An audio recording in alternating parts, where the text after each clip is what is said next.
காசாவையும் பாலஸ்தீன மக்களையும் மொத்தமாக அழித்தொழித்த இந்த பயங்கரவாத யுத்தத்தின் காரணமாக இஸ்ரேலுக்கு அவர்கள் இதுவரைக்கும் 6.5 பில்லியன் US பெறுமதியான ஆயுதங்களை வழங்கியிருக்கிறார்கள் என்கிற அதிர்ச்சிகரமான செய்திகளும், ரஃபாவிலே பாரிய யுத்தம் ஆரம்பித்திருக்கிறது.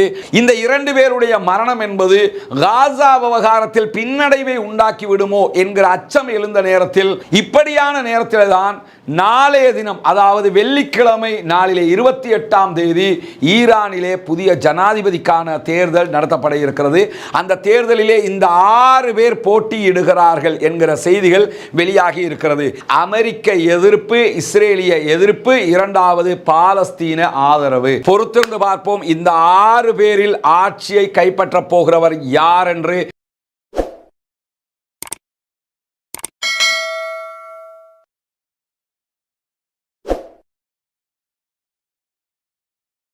அஸ்ஸலாமு அலைக்கும் வரஹ்மத்துல்லாஹி வபரகாத்துஹு. ஏக இறைவனுடைய அமைதியும் கருணையும் உங்கள் அனைவர் மீதும் உண்டாகட்டுமாக என்கிற உயரிய பிரார்த்தனைகளோடு 265வது நாளாக காசா பள்ளத்தாக்கிலும் காசாவையொட்டிய மத்திய கிழக்கு நாடுகளிலும் என்னவெல்லாம் நடக்கிறது என்கிற செய்திகளைத்தான் நாம் இன்றைக்கும் பார்க்க இருக்கிறோம். இன்றைய தினம் வெளியாகி இருக்கக்கூடிய பலவிதமான செய்திகளில் இன்றைக்கு இஸ்ரேலிய ஆக்கிரமிப்பு பயங்கரவாத இராணுவம் சுஜாஇயா பகுதிகளில் பாரிய தாக்குதல்களை நடத்தி வருகிறது என்கிற செய்திகள் தொடர்ந்து வெளியாகி கொண்டிருக்கிறது. அதிலும் குறிப்பாக சுஜாஇயாவில் இருக்கக்கூடிய ஐநாவினுடைய ஸ்கூல் பாடசாலையின் மீதே மீண்டும் அவர்கள் தாக்குதலை ஆரம்பித்திருக்கிறார்கள். நமக்கெல்லாம் தெரியும், ஏற்கனவே அவர்கள் ஐநாவினால் நடத்தப்படக்கூடிய பாடசாலைகள் ஜபாலியா உள்ளிட்ட பகுதிகளில் பாரிய தாக்குதல்களை நடத்தியிருந்தார்கள். குழந்தைகளை கொலை செய்திருந்தார்கள். இதுவரைக்கும் 19,000 தொடக்கம் 21,000 குழந்தைகளை காணவில்லை. 15,000க்கு மேற்பட்ட குழந்தைகள் கொல்லப்பட்டிருக்கிறார்கள் என்கிற செய்திகள் எல்லாம் தொடர்ந்து வெளியாகிற நேரத்தில் தான் எந்த விதமான யுத்த தர்மமும் இல்லாமல், எந்த விதமான சர்வதேச விதிமுறைகளையும் கடைபிடிக்காமல் தொடர்ந்து பாலஸ்தீன மண்ணிலே அநியாயத்திற்கு மேல் அநியாயத்தை செய்து வருகிறது இஸ்ரேலிய ஆக்கிரமிப்பு பயங்கரவாத இராணுவம். இந்த நிலையில் தான் நேற்றைய தினம் வெளியான ஒரு வீடியோ உலகத்தையே மாபெரும் அதிர்ச்சிக்கு உள்ளாக்கி இருக்கிறது. அதாவது பாலஸ்தீனத்தினுடைய ஒரு மூத்த குடிமகளை, ஒரு வயதான பெண்மணியை நாயை விட்டு கடிக்க விட்ட அவலமும் நேற்றைய தினம் பதிவாகி இருந்தது. அதனுடைய வீடியோக்களே வெளியாகி இருந்தாலும் அந்த வீடியோக்களை நாம் இங்கு காட்சிப்படுத்தவும் முடியாது, சமூக வலைதளங்களில் வெளியிடவும் முடியாத ஒரு நிலை இருக்கிறது. அல் ஜசீரா தன்னுடைய தொலைக்காட்சி ஒளிபரப்பிலே அதை வெளியிட்டிருக்கிறார்கள்.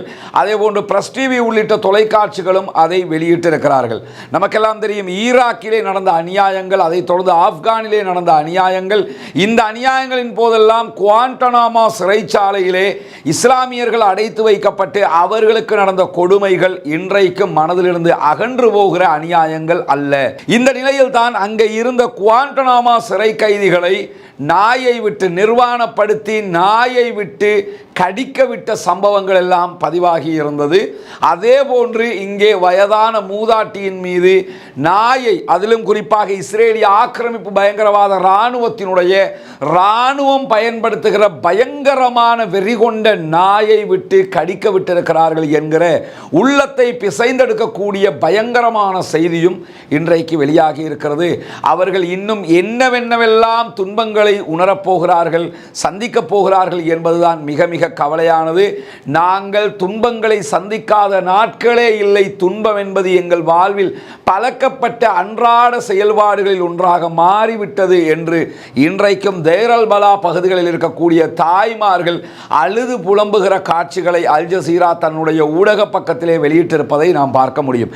இப்படி தினம்தோறும் அங்கிருக்கக்கூடிய மக்களுக்கு எதிராக தொடர்ச்சியான அநியாய தாக்குதல்களை தொடர்ந்தேச்சியாக நடத்தி வருகிறது இஸ்ரேலிய ஆக்கிரமிப்பு பயங்கரவாத இராணுவம். இந்த நிலையில தான் கடந்த 3 நாட்களுக்கு உள்ளாக கிட்டத்தட்ட 113 பயங்கரவாத தாக்குதல்களை இஸ்ரேலிய ஆக்கிரமிப்பு பயங்கரவாத இராணுவம் நடத்தி இருக்கிறது என்கிற செய்திகள் இன்றைக்கு ஐநாவினுடைய அறிக்கையில் வெளியாகி இருக்கிறது. வெறும் 3 நாட்களில் 113 இடங்களில் பயங்கரமான தாக்குதல்கள் நடத்தப்படுகிறது, மக்கள் கொன்று குவிக்கப்படுகிறார்கள், கட்டிடங்கள் அழிக்கப்படுகிறது, சொத்துக்கள் இல்லாமலாக்கப்படுகிறது. இந்த மாதிரியான ஒரு சந்தர்ப்பத்தில் தான் இன்றைய தினம் ஆக்கிரமிக்கப்பட்டிருக்கக்கூடிய பாலஸ்தீன பகுதிகளில் 80க்கு மேற்பட்ட அப்பாவி சகோதரர்கள் கைது செய்யப்பட்டிருக்கிறார்கள் என்கிற செய்திகளும் வெளியாகி இருக்கிறது. இந்த கைதாகி இருக்கக்கூடிய மக்களுடைய புகைப்படங்கள், வீடியோக்கள் எல்லாம் வெளியாகி கொண்டிருக்கிறது. அந்த புகைப்படங்களையும் வீடியோக்களையும் அங்கிருக்கிற இஸ்ரேலிய ஆக்கிரமிப்பு காட்டுமிராண்டி இராணுவமே போட்டோ வீடியோக்களாக எடுத்து அதை பெருமையாக வெளியிடுகிறார்கள் என்கிற கட்டுரையையும் இன்றைக்கு நியூயார்க் டைம்ஸ் உள்ளிட்ட பத்திரிகைகள் வெளியிட்டிருப்பதை பார்க்க முடியும். என்னன்னா, நாங்க இவ்வளவு அநியாயம் பண்றோம்ங்கிறது அவங்களுக்கு அது பெருமையாக இருக்கிறது. அப்பாவிகள் கட்டி போடப்பட்டிருக்கிறார்கள், பெண்கள் கட்டி போடப்பட்டிருக்கிறார்கள், உணவில்லாமல் தவிக்கிறார்கள், வேறு விதமான உடலியல் ரீதியாக செக்ஷுவல் ரீதியிலான அவர்களுக்கு பலவிதமான துன்பங்களும் கொடுக்கப்படுகிறது என்கிற அநியாயமான செய்திகள் எல்லாம் இன்றைக்கு வெளியாகி இருக்கக்கூடிய நேரத்தில் தான் காசா நகரினுடைய சுஜாஇயா பகுதிகளில் இன்றைக்கு தீவிரமான சண்டை நடைபெற்று வருகிற நேரத்தில் பல பேர் அங்கே கொல்லப்பட்டிருக்கிறார்கள் என்கிற அறிக்கைகள் வெளியாகி வருகிறது. துல்லியமாக எத்தனை பேர் கொல்லப்பட்டிருக்கிறார்கள் என்கிற செய்திகள் இதுவரை வெளிவரவில்லை. ஆனாலும் 100க்கு மேற்பட்டவர்கள் கொல்லப்பட்டிருக்கலாம் என்கிற அச்சம் வெளியிடப்படுகிறது. ஏன்னா சுஜாஇயாங்கிறதும் அகதிகள் குழுமி இருக்கக்கூடிய ஒரு முக்கியமான முகாம் பகுதி. அந்த பகுதிகளில் தான் இன்றைக்கு பயங்கரமான தாக்குதல்களை இஸ்ரேலிய ஆக்கிரமிப்பு பயங்கரவாத இராணுவம் தொடர்ந்து செய்து வருகிறது என்கிற காரணத்தில் தான் இந்த அநியாயங்கள் நடக்கக்கூடிய காட்சிகள் வெளியாகி இருக்கிறது. இப்படியான நேரத்தில் தான் நமக்கெல்லாம் தெரியும், நேற்றைய தினம் நம்முடைய வீடியோவில் இந்தியா கள்ளத்தனமாக அமைதியான முறையில் ஆரவாரம் இல்லாமல் இஸ்ரேலுக்கு ஆயுதங்களை விற்பனை செய்திருக்கிறது என்கிற செய்திகளை நம்ம வெளியிட்டிருந்தோம். 2 கப்பல்கள் மூலமாக அவர்களுக்கு தேவையான ஆயுதங்கள் விற்பனை செய்யப்பட்டிருக்கிறது. அதாவது எவன் செத்தால் நமக்கு பிரச்சனை இல்லை, எத்தனை பேர் கொல்லப்பட்டால் நமக்கு பிரச்சனை இல்லை, நம்முடைய பிசினஸ் நடக்கணும் என்று மட்டுமே எண்ணக்கூடியவர்களிடத்தில் எந்த விதமான நியாயத்தையும் நாம் எதிர்பார்க்க முடியாது. அந்த மாதிரி இந்த உலகத்தில் நடக்கக்கூடிய எல்லா யுத்தத்துக்கும் பின்னால யார் இருப்பான்னு பார்த்தீங்கன்னா அமெரிக்கா, பிரித்தானியா உள்ளிட்ட வல்லாதிக்க நாடுகள் இருக்கும், இருந்திருக்கிறது, இனிமேலும் இருக்க போகிறது இன்ஷா அல்லாஹ். ஏன்னா அது ஈராக்கினுடைய அழிவாக இருந்தாலும் சரி, அதே நேரத்தில் செச்னியாவினுடைய அழிவாக இருந்தாலும் சரி, ஆப்கானுடைய அழிவாக இருந்தாலும் சரி, ஆப்பிரிக்க நாடுகளில் பல நாடுகளை இன்றைக்கு ஆக்கிரமித்து வைத்துக்கொண்டு பொம்மை ஆட்சிகளை வைத்துக்கொண்டு அங்கிருக்கக்கூடிய தங்கத்தையும் பெட்ரோலையும் உறிஞ்சி எடுக்கக்கூடிய காரியங்களாக இருந்தாலும் சரி, இந்த அத்தனை காரியங்களையும் இவர்கள் தான் செய்கிறார்கள். செய்வது மட்டுமல்லாமல் பல தீவிரவாத குழுக்கள் உருவாக்கப்பட்டிருக்கிறது. அந்த பயங்கரவாத குழுக்களுக்கும் ஆயுத விற்பனை நடக்கும், அதே நேரம் அங்கிருக்கக்கூடிய அரசாங்கத்திற்கும் ஆயுத விற்பனை நடக்கும். மொத்தத்தில் 2 தரப்புக்கும் ஆயுதத்தை விற்க வேண்டிய வேலையை அவர்கள் கச்சிதமாக செய்து வருவார்கள், செய்திருக்கிறார்கள், இனியும் செய்ய போகிறார்கள். அந்த மாதிரியான ஒரு நிலையில தான் இஸ்ரேல் மீதும் தேவையான ஆயுதங்களை எல்லாம் கொடுத்து இஸ்ரேலை ஒரு ரவுடி இராணுவமாக மாற்றி வைத்திருக்கிறது அமெரிக்கா. ஏன்னா இஸ்ரேல் மாதிரி ஒரு இராணுவம் தொடர்ந்து அரபு நாடுகளோட சண்டை பிடிச்சு கொண்டிருக்கும் போதுதான் அரபு நாடுகள் இவர்களிடமிருந்து ஆயுதங்களை வாங்குவார்கள், இஸ்ரேலுக்கு அதற்காக வேண்டி ஃப்ரீயாக ஆயுதங்களை கொடுப்பார்கள், அரபு நாடுகளும் எங்களுக்கு பயந்து போய் இருப்பார்கள் என்கிற காரணத்தினால தான் அமெரிக்கா இந்த அடாவடித்தனமான வேலையை செய்கிறது. அந்த அடிப்படையில் ஏற்கனவே அமெரிக்காவினால் 200 பவுண்டுகள் பாரம் கொண்ட 2000 பங்கர் பிளாஸ்டர் பாம்களும், அதே நேரத்தில் 500 பவுண்டுகள் பாரம் கொண்ட 1500 குண்டுகளும் வழங்கப்படுவதற்கு இருந்த செய்திகள் வெளியாகி இருந்தது. அமெரிக்காவிலே கப்பல் மீது ஏற்றப்பட்ட அந்த குண்டுகளுடைய காட்சிகளை தான் நீங்க பார்க்குறீங்க. ஆனால் இந்த கப்பலை அவர்கள் இஸ்ரேலுக்கு அனுப்ப முடியாமல் போயிருக்கிறது, அது தடுத்து நிறுத்தப்பட்டிருக்கிறது. ஆனாலும் தொடர்ந்து நாங்கள் வேறு விதமான ஆயுதங்களை வழங்குவோம். குறிப்பாக லெபனானில் இருக்கக்கூடிய ஹிஸ்புல்லாக்களோடு இஸ்ரேலுக்கு ஒரு நேரடி சண்டை நடைபெற்றால் அதிலும் நாங்கள் ஆயுதம் வழங்க தயாராக இருக்கிறோம் என்கிற செய்தியை இன்றைக்கு அமெரிக்காவினுடைய வெளியுறவுத்துறை பகிரங்கமாகவே அறிவித்திருப்பதை நாம் காண முடிகிறது. குறிப்பாக இன்னைக்கு நீங்க பார்த்தீங்கன்னா இஸ்ரேலுக்கு அமெரிக்காவினுடைய ஆயுதங்களை வழங்குறதுல எங்களுடைய பேச்சுவார்த்தைகளில் கணிசமான முன்னேற்றங்கள் ஏற்பட்டிருக்கிறது என்று சொல்லி இன்றைக்கு கேலன் சொல்லி இருக்கிறது மட்டுமல்லாமல் இதுவரைக்கும் இருந்த தடைகளையும் இடையூறுகளையும் நாங்கள் அகற்றி இருக்கிறோம் என்கிற செய்தியையும் அவர் சொல்லியிருப்பதோடு அக்டோபர் மாதம் ஹமாஸை அழிக்கிறோம் என்கிற பெயரில் காசாவையும் பாலஸ்தீன மக்களையும் மொத்தமாக அழித்தொழித்த இந்த பயங்கரவாத யுத்தத்தின் காரணமாக இஸ்ரேலுக்கு அவர்கள் இதுவரைக்கும் 6.5 பில்லியன் டாலர்கள் பெறுமதியான ஆயுதங்களை வழங்கி இருக்கிறார்கள் என்கிற அதிர்ச்சிகரமான செய்திகளும் இன்றைக்கு வெளியாகி இருக்கிறது. 6.5 பில்லியன் டாலர்னா அது எவ்வளவு பெரிய தொகை என்பதை நினைத்து பாருங்கள். சாதாரணமாக கற்பனைக்கு எட்டாத ஒரு தொகை. அந்த அளவு பெறுமதியான ஆயுதங்களை அவர்கள் இஸ்ரேலுக்கு கொடுத்திருக்கிறார்கள். மொத்தத்தில் ஒரு அப்பாவி சமூகம் அநியாயமாக அழிக்கப்பட்டு கொண்டிருக்கிறது. அந்த அப்பாவி சமூகத்தை அநியாயமாக அழிப்பதற்கு ஆயுதங்களை அள்ளி வழங்கி கொண்டிருக்கிறது மேற்கு நாடுகள். அதிலும் குறிப்பாக அமெரிக்கா, பிரித்தானியா, பிரான்ஸ், ஜெர்மன் என்று அத்தனை நாடுகளும் உதவியாக இருக்கிற அதே நிலையில் தற்போது இந்தியாவும் அதோடு சேர்ந்திருக்கிறது என்பதுதான் இங்கு கவனிக்க வேண்டிய முக்கியமான விவகாரமாகவும் இருக்கிறது. இந்த மாதிரியான நேரத்தில் தான் ரஃபாவிலே பாரிய யுத்தம் ஆரம்பித்திருக்கிறது. பாரிய அளவில் தாக்குதல்கள் நடைபெற்று வருகிறது. குறிப்பாக ஒரு 2 நாட்களுக்கு முன்பதாக ரஃபா பகுதிகளில் நாங்கள் ஹமாஸை டிஃபீட் பண்ணிட்டோம், ஹமாஸை மொத்தமாக அழிச்சிட்டோம், அங்க ஹமாஸ் கிடையாது என்று சொல்லி இஸ்ரேலிய ஆக்கிரமிப்பு பயங்கரவாத ராணுவத்தினுடைய ராணுவ தளபதி சொல்லி இருந்தார். ஆனா இன்னைக்கு வார் கண்காணிப்பு அமைப்புகளாக இருக்கக்கூடிய ISW, CTP ஆகிய அமைப்புகள் சொல்லியிருக்கக்கூடிய ஒரு செய்தி என்னன்னு சொன்னா, காசாவிலே இருக்கக்கூடிய ரஃபாவிலே இருக்கக்கூடிய 2 ஹமாஸ் குழுக்களை நாங்கள் மொத்தமாக அழித்து விட்டோம், அங்கே சண்டை நடத்தும் அளவுக்கு ஹமாஸுக்கு பலமில்லை என்று ஏற்கனவே இஸ்ரேலிய ஆக்கிரமிப்பு பயங்கரவாத ராணுவம் சொல்லி இருந்தது. ஆனாலும் ரஃபாவிலே இருக்கக்கூடிய ஹமாஸ் உள்ளிட்ட பாலஸ்தீன விடுதலை போராட்ட அமைப்புகள் ரொம்ப பலமாக இருக்கிறார்கள். அவர்கள் ஒட்டுமொத்த பலத்தோடு ஒற்றுமையாக நின்று இஸ்ரேலுக்கு எதிராக தாக்குதல் நடத்துகிறார்கள். இன்றைய தினமும் பல தாக்குதல்களை அவர்கள் நடத்தியும் இருக்கிறார்கள். அது தொடர்பான வீடியோக்கள் வெளியாகி இருக்கிறது. குறிப்பாக நம்ம யோசிச்சுக்கிட்டு இருக்கிறோம்ல, அது எப்படி இந்த பங்கர்களை எல்லாம் எப்படி அமைச்சாங்க? பூமிக்கு கீழே தோண்டி எடுக்கிறதுங்கிறது சாதாரண விஷயம் கிடையாது. பூமிக்கு மேலே இருக்கிற ஒன்று அழிக்கிறதோ வெட்டுறதோ ஏதோ லேசான காரியம் தானே. பூமிக்கு கீழே பூமியை வெட்டி அதை ஒரு நம்ம வாழ்வதற்கேற்ற இடமாக மாற்றுவது, பாதுகாப்பானதாக மாற்றுவது, பங்கர் பிளாஸ்டர் பாம் போன்ற பயங்கரமான குண்டுகள் போடப்பட்டால் கூட அதை அழிக்க முடியாத அளவுக்கு செய்வது என்பது சாதாரணமான விவகாரம் கிடையாது.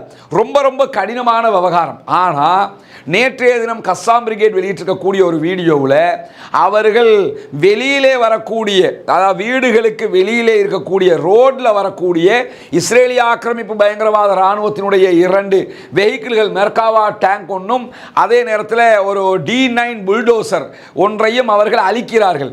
அதை அழிப்பதற்கு அவர்கள் செய்யக்கூடிய காரியம் என்னன்னா, கிட்டத்தட்ட ஒரு 100 மீட்டர் தூரத்தில் இருக்கக்கூடிய ஒரு வீட்டுக்குள் இருந்து அவர்கள் ரியலாவே பங்கரை தோண்டுகிறார்கள். பங்கரை இரவு பகலாக தோண்டுகிற காட்சிகள் பதிவு செய்யப்பட்டிருக்குது.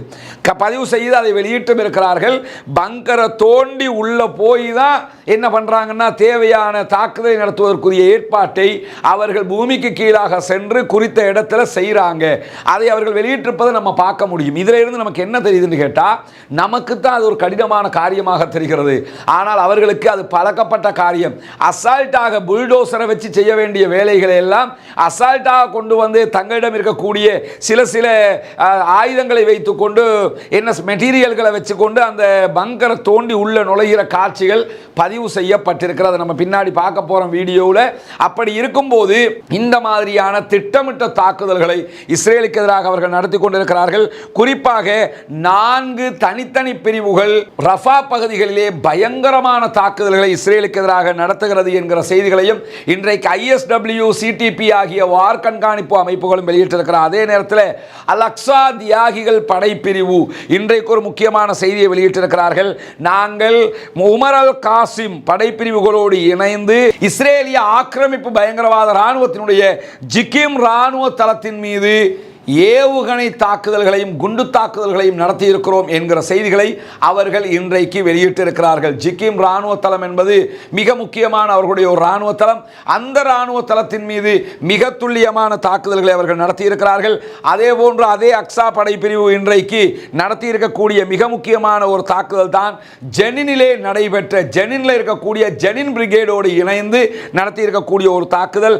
அதிலே அவர்கள் அங்கிருக்கக்கூடிய ஜியோனிச ஆக்கிரமிப்பு படைகளோடு நேருக்கு நேராக நாங்கள் மோதல்களை கடைபிடித்து வருகிறோம், நேருக்கு நேராக சண்டை நடைபெற்று வருகிறது என்கிற செய்திகளையும் வெளியிட்டிருப்பது மட்டுமல்லாமல் அல் கஸ்ஸாம் பிரிகேட் இன்றைக்கு வெளியிட்டிருக்கக்கூடிய தகவல்களில் ரஜூம் வகையான ஏவுகணைகள் மூலமாக நெட்சாரிம் காரிடார் பகுதிகளில் இருக்கக்கூடிய இஸ்ரேலிய ஆக்கிரமிப்பு பயங்கரவாத இராணுவத்தின் மீது பயங்கரமான தாக்குதல்களை தாங்கள் நடத்தி கொண்டிருப்பதான செய்திகளையும் அவர்கள் வெளியிட்டிருக்கிறார்கள்.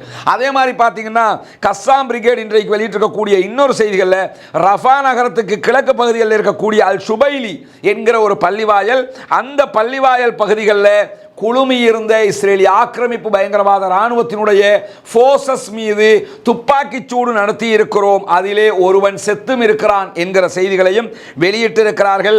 அதே போன்று யாசின் 105 மூலமாக இன்றைக்கு இஸ்ரேலிய ஆக்கிரமிப்பு பயங்கரவாத இராணுவத்தினுடைய ஆட்களை ஏற்றுக்கொண்டு செல்கிற இராணுவத்தை ஏற்றுக்கொண்டு செல்கிற இராணுவ வெஹிக்கிள் மீது தாக்குதல் நடத்தப்பட்டிருக்கிறது. அந்த தாக்குதலிலே சம்பந்தப்பட்ட இராணுவ வெஹிக்கிள் மொத்தமாக அழிக்கப்பட்டு அந்த இடத்திற்கு உடனடியாக ஹெலிகாப்டர்கள் வரவழைக்கப்பட்டு செத்து போனவர்களும் காயமடைந்தவர்களும் அள்ளிக்கொண்டு சென்றிருக்கிறார்கள் என்கிற காட்சிகளும் இன்றைக்கு வெளியாகி இருக்கிறது. இந்த மாதிரியான நேரத்தில் தான் காசாவுக்குள்ள சண்டை ஒருபுறம் நடக்க, காசாவுக்கு வெளியில இருந்து இஸ்ரேலை எதிர்க்கக்கூடிய காட்சிகளும் தொடர்ந்து நடைபெற்று வருகிறது. அதிலும் குறிப்பாக ஹிஸ்புல்லாக்களுக்கும் இஸ்ரேலுக்கும் இடையிலான சண்டை உச்சம் தொட்டு கொண்டிருக்கிறது. ஹிஸ்புல்லாக்கள் தொடர்ந்து நூற்றுக்கணக்கான ஏவுகணை தாக்குதல்களை இஸ்ரேல் மீது நடத்தி வருகிறார்கள், இஸ்ரேலிய இராணுவ முகாம்கள் மீது நடத்தி வருகிறார்கள். அதிலும் குறிப்பாக ஹிஸ்புல்லாக்கள் இஸ்ரேலுடனான ஒரு பரந்துபட்ட யுத்தத்திற்கான மொத்த தயாரிப்புகளை செய்து வைத்து விட்டார்கள் என்கிற செய்திகளும் இன்றைக்கு வெளியாகி இருக்கிறது. 100% தயார் நிலையில் நிற்கிறோம் அவங்களும் அறிவிச்சிருக்கிறாங்க. ஹிஸ்புல்லாக்களோடு இஸ்ரேலுக்கு நேருக்கு நேர் ஒரு சண்டை நடைபெற்றால் கண்டிப்பாக ஹிஸ்புல்லாக்கள் பாரிய தாக்குதல்களை நடத்தி அழிப்பார்கள். 70 ஆண்டுகள் இஸ்ரேல் பின்னோக்கி செல்ல வேண்டி வரும் என்று இன்றைய தினம் ஈரானும் தனது பங்குக்கு அறிவித்திருப்பதை நாம் பார்க்க முடியும். நமக்கெல்லாம் தெரியும், இந்த காசாவினுடைய வார் ஆரம்பிக்கப்பட்டதிலிருந்து அக்டோபர் 7ஆம் தேதி காசா மீதான தாக்குதல்கள் நடத்தப்பட ஆரம்பிக்கிறது. நவம்பர் மாதம் 19ஆம் தேதி காசாவுக்கு ஆதரவாக இஸ்ரேலிய ஆக்கிரமிப்பு பயங்கரவாத இராணுவத்தினுடைய கப்பல்கள், அமெரிக்காவினுடைய கப்பல்கள், இஸ்ரேலுக்கு ஆதரவான நாடுகளுடைய கப்பல்கள், இஸ்ரேலிய துறைமுகங்களுக்கு செல்லக்கூடிய கப்பல்கள் என்று அனைத்தின் மீதும் தாக்குதல் நடத்த ஆரம்பித்தது யமனிலே இருக்கக்கூடிய ஹூதிகள் குழு. இந்த நேரத்தில் தான் நேற்றைய தினம் நம்ம சொல்லியிருந்தோம், ஹூதிகள் புதிய வகையான ஏவுகணை ஒன்றை தயாரித்திருக்கிறார்கள் என்கிற செய்தியை, அந்த ஏவுகணை என்ன என்பதையும் அதனுடைய தராதரம் என்ன என்பதையும் இன்றைக்கு ஹூதிகளை வெளியிட்டிருக்கிறார்கள். குறிப்பாக சாரோக் ஹாத்திம் 2 என்று அவர்கள் அதற்கு பெயர் வைத்திருக்கிறார்கள். அது மட்டுமல்லாமல் இது பாலிஸ்டர் வகை ஏவுகணை, கப்பல்களை தாக்கக்கூடிய வகையான ஏவுகணை என்று சொல்லப்படுகிறது. இந்த ஏவுகணை மூலமாக இன்றைய தினமும் அவர்கள் 2 கப்பல்கள் மீது தாக்குதல் நடத்தியிருக்கிறார்கள். அந்த தாக்குதல் நடத்தக்கூடிய காட்சியை தான் இன்றைக்கு வெளியிட்டும் இருக்கிறார்கள். அந்த ஏவுகணை தான் இந்த ஏவுகணை. அந்த ஏவுகணை மூலமாகவே அவங்க இன்னைக்கு தாக்குதல் நடத்தி இருக்கிறார்கள். அந்த காட்சி அவங்க பகிரங்கமாகவே வெளியிட்டிருக்கிறாங்க. குறிப்பாக இஸ்ரேலுக்கு சொந்தமான கப்பல்கள் 2 மீது தாக்குதல் நடத்தி இருக்கிறார்கள். அதிலே ஒரு கப்பல் சவுதியினுடைய ஜித்தா துறைமுகத்தை நோக்கி பயணித்துக் கொண்டிருந்த கப்பல் என்றும் சொல்லப்படுகிறது. இந்த ஏவுகணை தான் டெஸ்டிங் முடிக்கப்பட்ட அவர்களுடைய பயங்கரமான ஏவுகணை என்று சொல்லப்படுகிறது. அந்த ஏவுகணை மூலமாகத்தான் இன்றைய தினம் தாக்குதலை நடத்தி இருக்கிறார்கள். அதே மாதிரி பார்த்தீங்கன்னா சற்று முன்னால் நம்ம சொல்லியிருந்தோம், பங்கர் தோண்டப்பட்டு ரியலாக அவங்க தாக்குதல் நடத்தக்கூடிய காட்சிகள் வெளியாகி இருக்குதுன்னு. இந்த வரக்கூடிய வெஹிக்கிள், இந்த ரோட்ல வரக்கூடிய வெஹிக்கிள் மேல தான் அவங்க தாக்குதல் நடத்தி இருக்கிறாங்க. ஆனால் ஒரு 100 மீட்டருக்கு பின்னாடி இருக்கக்கூடிய வீட்டு பகுதிகளில் அவங்க பங்கரை ரியலாக தோண்டக்கூடிய காட்சிகள் இதிலே பதிவாகி இருப்பதை நீங்கள் பார்க்க முடியும். இரவு பகலாக அவங்க இந்த பங்கரை தோன்றாங்க. அந்த காட்சிகள், இந்த பங்கருக்குள்ளே இருந்து மண்ணை எடுக்கிறாங்க. இதில் ஆச்சரியம் என்ன, இந்த மண்ணில் எங்கே வச்சிருக்கிறாங்கிறது ஒரு பெரிய கேள்வி. இவ்வளவு பங்கரை தோண்டி இருக்கிறாங்க காசாவுக்குள்ள, அவ்வளவையும் வெளியெடுக்கிறாங்க பாருங்க. அவர்கள் இந்த பங்கரை தோண்டக்கூடிய காட்சியையே இன்றைக்கு வெளியிட்டிருக்கிறார்கள். எவ்வளவு ஒரு சிரமமான பணியை அவங்க செய்கிறாங்க செய்கிறாங்கங்கிறத நம்ம இதன் மூலமாக புரிய முடிகிறது. தங்களுடைய நாட்டை மீட்டுக் கொள்வதற்காக, தங்களுடைய பூமியை, சொந்த பூமியை மீட்டுக் கொள்வதற்காக, தங்களுடைய சுதந்திரத்தை பெற்றுக்கொள்வதற்காக அவர்கள் எப்படியெல்லாம் போராட வேண்டி இருக்கிறது என்பதை நாம் பார்க்க முடிகிறது.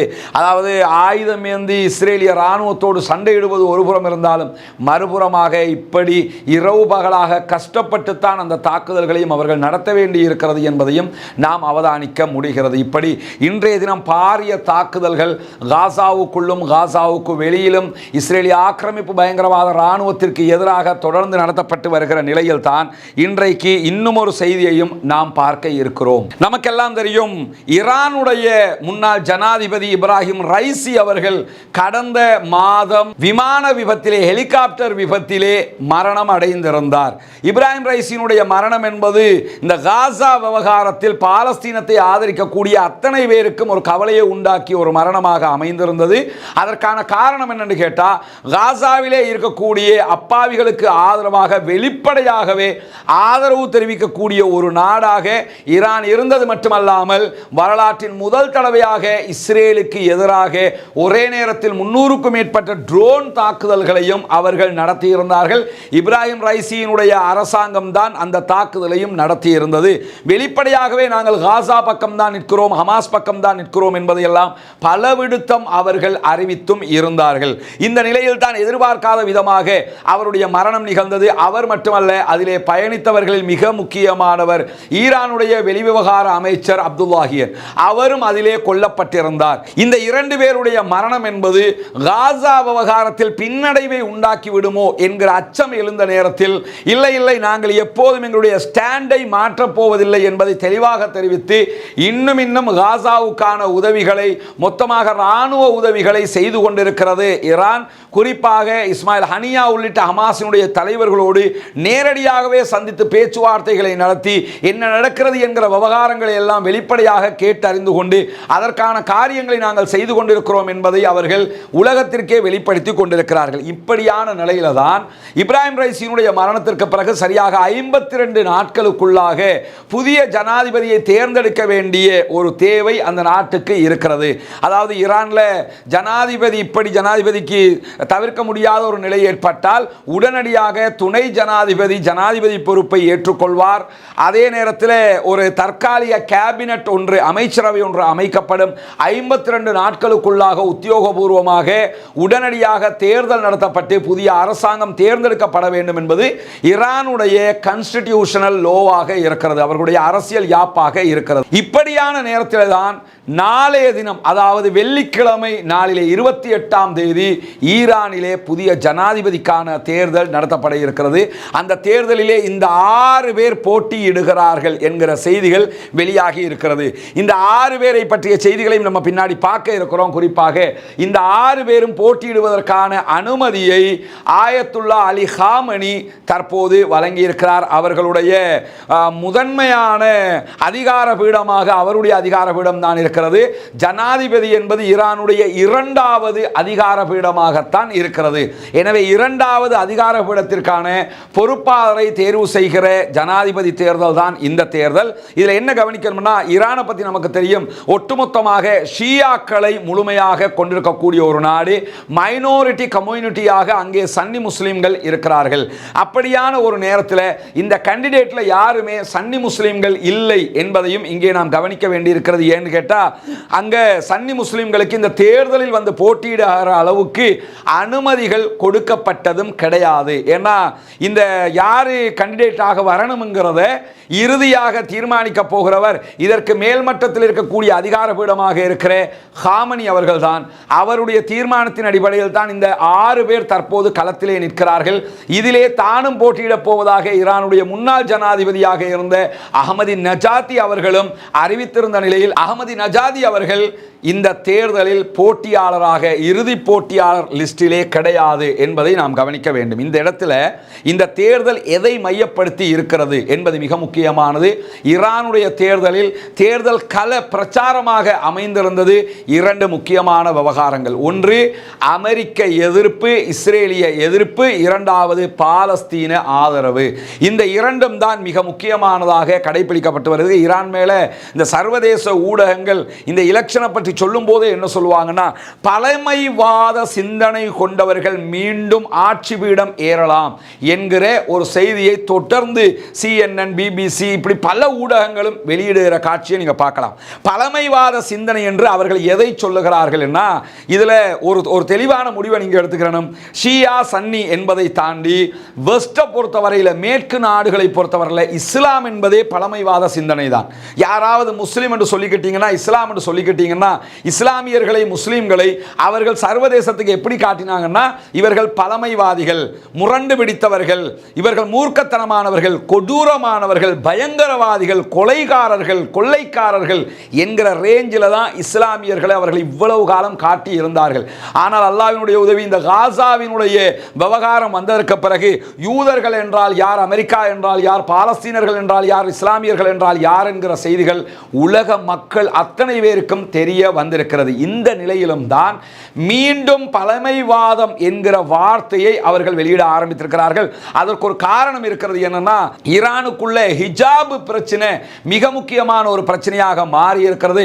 இப்ராஹிம் ரைசியினுடைய ஆட்சி நேரத்தில் ஹிஜாப் அணிய மறுத்து, ஹிஜாப் அணியாமல் நாங்கள் வாழ வேண்டும் என்று கோரிக்கை விடுத்து ஒரு சாரார் ஆர்ப்பாட்டம் நடத்திய நேரத்தில் அந்த ஆர்ப்பாட்டங்களை எல்லாம் அரசாங்கமாக அவர்கள் முடக்கி இருந்தார்கள். இதையெல்லாம் சர்வதேச மீடியாக்கள் பெண் கொடுமையாக, பெண்களுக்கு எதிரான செயல்பாடுகளாக சர்வதேச மட்டத்திலே காட்சிப்படுத்தி இவர்கள் பழமைவாதிகள் என்கிற ஒரு சிந்தனையை உண்டாக்கி இருந்தார்கள்.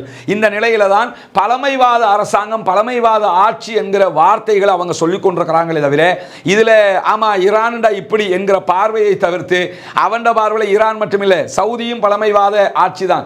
இப்ப முகமது பின் சல்மான் வந்ததுக்கு பிறகு அந்த வேர்டை அவன் தவிர்த்து கொண்டிருக்கிறான். என்னன்னு கேட்டா, அவன் நினைச்ச மாதிரி எல்லாம் முகமது பின் சல்மான் தேவையானதை செஞ்சுக்கிட்டு இருக்கிறதுனால தியேட்டரை திறந்துகிட்டு இருக்கிறான், பாட்டு கச்சேரியை திறந்து விட்டுருக்கிறான், கூத்து போடலாம்னு திறந்து விட்டுருக்கிறான், வேண்டியதை செய்யலாம். அப்ப இந்த மாதிரியான பலவிதமான அனுமதிகளும் கொடுக்கப்பட்டு வர்ற காரணத்தினால அவர்கள் சவுதியை தற்போது பழமைவாத சிந்தனை நாடு என்கிற வார்த்தையை கொண்டு அழைப்பதற்கு துணிவதில்லை.